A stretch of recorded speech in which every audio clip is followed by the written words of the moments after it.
Hi friends, இன்றைக்கி நம்ம வீடியோவில் என்ன பார்க்க போகிறோம்னா, ஆப்பிள் ஒரு புது மொபைல் லான்ச் பண்ணியிருக்காங்க. அதுவும் கம்மியான விலையில் லான்ச் பண்ணியிருக்காங்க.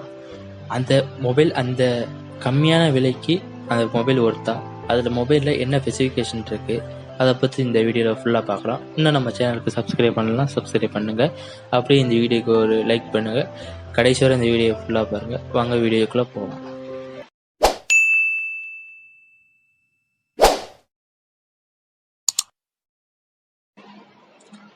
ஐஃபோன் நேற்று அவங்களுடைய மொபைலில் ஆன்லைனில் லான்ச் பண்ணியிருக்காங்க. ஒரு பெரிய ஈவெண்ட்னா இல்லாமல் சும்மா சிம்பிளாக லான்ச் பண்ணியிருக்காங்க. அது என்ன மொபைல்னா ஐஃபோன் எஸ்சி சீரியஸு. இப்போ இதோட நேம் வந்து நம்ம நினச்சோமா எஸ்சி 8, 9 நினச்சோம். ஆனால் அப்படின்னா இல்லாமல் வெறும் ஐஃபோன் எஸ்சி 2020 வெர்ஷன் தான் நம்ம சொல்லலாம். இதோட டிஸ்பிளே சைஸ்ன்னு பார்க்கும்போது 4.7 இன்ச் டிஸ்பிளே கொடுத்துருக்காங்க. இப்போ நம்ம ஆண்ட்ராய்டு மொபைலில் ஒரு டிஸ்பிளே பார்த்தோம்னா 6.5 அந்த இன்ச்சு இருக்கும். இது ரொம்ப சின்ன டிஸ்பிளே, நம்ம கம்ஃபர்டபுளாக நம்ம கைக்கு பிடிக்கும்போது ஒரு சின்ன மொபைலை யூஸ் பண்ணலாம். அடுத்து இதோட வெயிட்னு பார்த்தோம்னா 148 கிராம். இப்போ ஒரு மொபைல் எடுத்தோம்னா இப்போ மினிமம் வர்றது 170 கிராமுக்கு மேலே தான் அதிகமாக வருது. இது வெயிட்டு கம்மியாக நல்லா கம்ஃபர்டபுளாக கொடுத்துருக்காங்க. கைக்கு ஏற்ற மாதிரி நல்லா கம்மி வெயிட்டில் கொடுத்துருக்காங்க. நம்ம அந்த மொபைலோட ரேட்டுன்னு பார்க்கும்போது யூஎஸில் $400 இது லான்ச் பண்ணியிருக்காங்க. அப்படியே நம்ம இந்தியா இதுக்கு அப்படியே மணி கன்வெர்ட் பண்ணி பார்த்தோம்னா 31,500 வருது.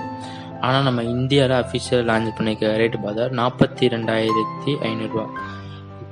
இதில் ஜிஎஸ்டி இப்போ ஜிஎஸ்டி வேறு அதிகமாகிடுச்சு, 80% ஆயிடுச்சு. ஜிஎஸ்டி இம்போர்ட் இது எல்லாத்தையும் சேர்த்து 42,500. ஒரு 35,000 அந்த ரேட்டுக்குள்ளே வந்தாங்கன்னா ஒரு நல்ல ரேட்னே கண்டிப்பாக சொல்லலாம். ப்ராசஸர் என்ன ப்ராசஸர் யூஸ் பண்ணியிருக்காங்கன்னா A13 ஃபோனிக் சிப் யூஸ் பண்ணியிருக்காங்க.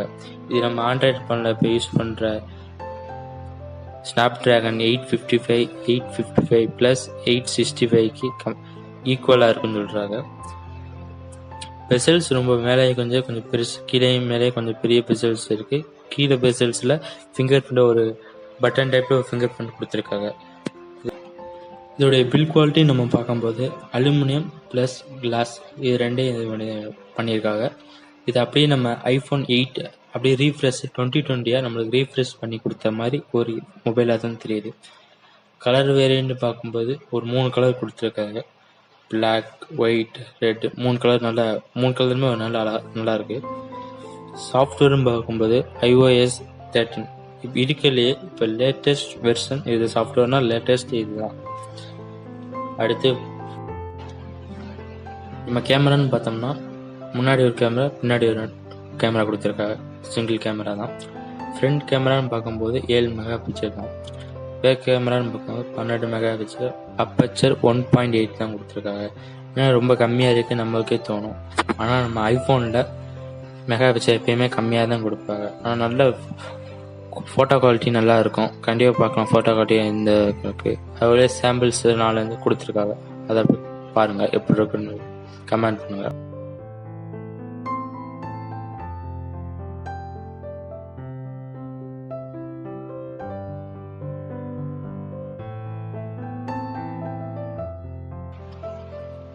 வீடியோ குவாலிட்டின்னு பார்க்கும்போது 4K வீடியோ ரெக்கார்டிங் பண்ணலாம். ஸ்லோ மோஷன் இருக்குது. 5 டிஜிட்டல் ஜூம் இருக்குது. ஆனால் ஒயிட் ஆங்கிள் இல்லை, டெலஸ் ஃபோட்டோ இல்லை.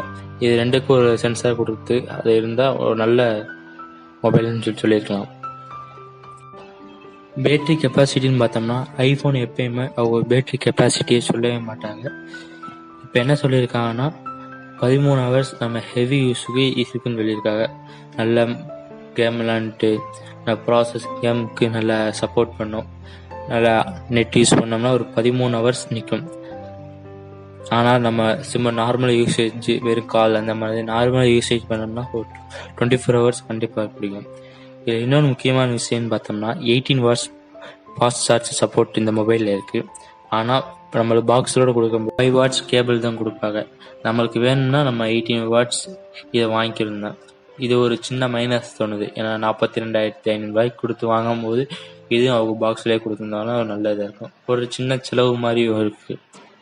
இந்த மொபைலை ½ அன் ஹவரில் 50% வரை சார்ஜ் பண்ணிடலான்னு சொல்லியிருக்காங்க. அதாவது 0 to 50% வரை சார்ஜ் பண்ணிடலாம்னு சொல்லியிருக்காங்க. அடுத்து ஒயர்லெஸ் சார்ஜ் சப்போர்ட் இருக்குன்னு சொல்லியிருக்காங்க. ஐபி ரேட்டிங் பார்த்தோம்னா இதில் IP670 கொடுத்துருக்காங்க. அதாவது 1 மீட்டர் வாட்டருக்குள்ள ஒரு 30 மினிட்ஸ் உள்ள இருக்கலாம். நம்ம ஃபோனுக்கு ஒன்றும் ஆகாதுன்னு சொல்லியிருக்காங்க. இல்லை ஒய்ஃபை காலிங் சப்போர்ட் இருக்கு. டபுள் சிம் சப்போர்ட் இருக்கு. ஒன்று ஃபிசிக்கல் சிம், இன்னொன்று இ-சிம். இப்போ இ-சிம் ஏர்டெல் ஜியோ ரெண்டுலேயுமே இ-சிம் சப்போர்ட் வந்து. முக்கியமான விஷயம் இது நெகட்டிவ் என்ன பார்த்தோம்னா பெசல்ஸ் மேலே கீழே கொஞ்சம் 2 வருஷம் பழைய மொபைல் மாதிரி நம்மளுக்கு தோணுது. மேலே கீழே கொஞ்சம் பெசல்ஸ் கம்மியாக கொடுத்து கேமரா ஒரு இதாக இருந்தால் நல்லா இருந்திருக்கும். ரெண்டாவது பார்த்தோம்னா கேமிங் விளையாடுறவங்களுக்கு கொஞ்சம் இதாக தெரியும். ஏன்னா டிஸ்பிளே ரொம்ப சின்ன டிஸ்பிளே, பெரிய டிஸ்பிளே வந்து கொஞ்சம் இதாக இருக்கும். அது கொஞ்சம் ஒரு மைனஸாக கேம் விளையாடுறது தோணும். மற்றபடி அது எல்லாம் இதாக இருக்கும். ஆனால் கேமிங் சப்போர்ட்டில் நல்லா ப்ராசஸ் எல்லாமே நல்ல ப்ராசஸ் இருக்கும். அதில் கேமிங்கில் ஒரு எந்த விதமான எதுவுமே நல்ல. மற்றபடி உங்களுக்கு இந்த வீடியோ பிடிச்சிருக்கா பிடிக்கல எல்லாம் கமெண்ட் பண்ணுங்கள். இந்த வீடியோவை லைக் பண்ணுங்கள். அப்படியே இந்த வீடியோ ஷேர் பண்ணுங்கள். தேங்க்யூ.